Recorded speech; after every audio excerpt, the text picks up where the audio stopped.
സംസ്ഥാനത്ത് അതിശക്തമായ മഴയ്ക്ക് സാധ്യതയെന്ന് കേന്ദ്ര കാലാവസ്ഥാ വകുപ്പ്. ഇന്ന് 2 ജില്ലകളിൽ ഓറഞ്ച് അലർട്ടും 7 ജില്ലകളിൽ യെല്ലോ മുന്നറിയിപ്പുമുണ്ട്.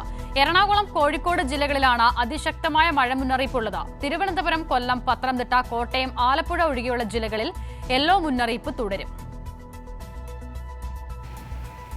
സംസ്ഥാനത്ത് അതിശക്തമായ മഴ തുടരുമെന്ന് തന്നെയാണ് കേന്ദ്ര കാലാവസ്ഥാ വകുപ്പ് വ്യക്തമാക്കുന്നത്. ഇന്ന് 2 ജില്ലകളിൽ ഓറഞ്ച് അലർട്ട് നിലനിൽക്കുകയാണ്. ഒപ്പം 7 ജില്ലകളിൽ യെല്ലോ മുന്നറിയിപ്പുമുണ്ട്. ഈ മധ്യ വടക്കൻ ജില്ലകളിലാണ് മഴ മുന്നറിയിപ്പ് നിലവിൽ നൽകിയിരിക്കുന്നത്. അതുകൊണ്ട് തന്നെ കാലവർഷം ഒരുപക്ഷെ മധ്യ കേരളത്തിലും വടക്കൻ കേരളത്തിലും സജീവമായേക്കാം എന്ന വിലയിരുത്തലിലാണ് കേന്ദ്ര കാലാവസ്ഥാ വകുപ്പ് ഉള്ളത്. അതോടൊപ്പം തന്നെ മറ്റു ജില്ലകളിൽ തിരുവനന്തപുരം, കൊല്ലം, പത്തനംതിട്ട, ആലപ്പുഴ, കോട്ടയം ജില്ലകളിൽ മുന്നറിയിപ്പ് ഇല്ല എങ്കിൽ നേരിയ രീതിയിലുള്ള മഴ ലഭിക്കുമെന്ന് തന്നെയാണ് കേന്ദ്ര കാലാവസ്ഥാ വകുപ്പ് വ്യക്തമാക്കുന്നത്. ഇടിമിന്നലോട് കൂടിയ ശക്തമായ മഴയായിരിക്കും. ഒപ്പം 40 കിലോമീറ്റർ വേഗതയിൽ വീശിയേക്കാവുന്ന കാറ്റിനും സാധ്യതയുണ്ട്. നിലവിൽ ഇന്ന് എറണാകുളം, കോഴിക്കോട് ജില്ലകളിലാണ് ഓറഞ്ച് അലർട്ട് നിലനിൽക്കുന്നത്.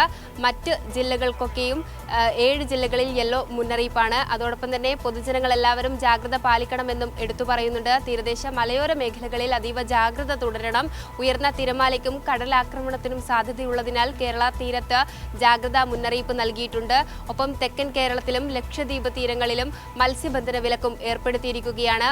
ഒരു അറിയിപ്പ് ഉണ്ടാകുന്നതുവരെ മത്സ്യബന്ധനത്തിന് ഇറങ്ങാൻ പാടില്ല എന്ന് തന്നെയാണ് കാലാവസ്ഥാ വകുപ്പ് അറിയിക്കുന്നത്. മാനസ മനോജാണ് വിവരങ്ങൾ നൽകിയത്.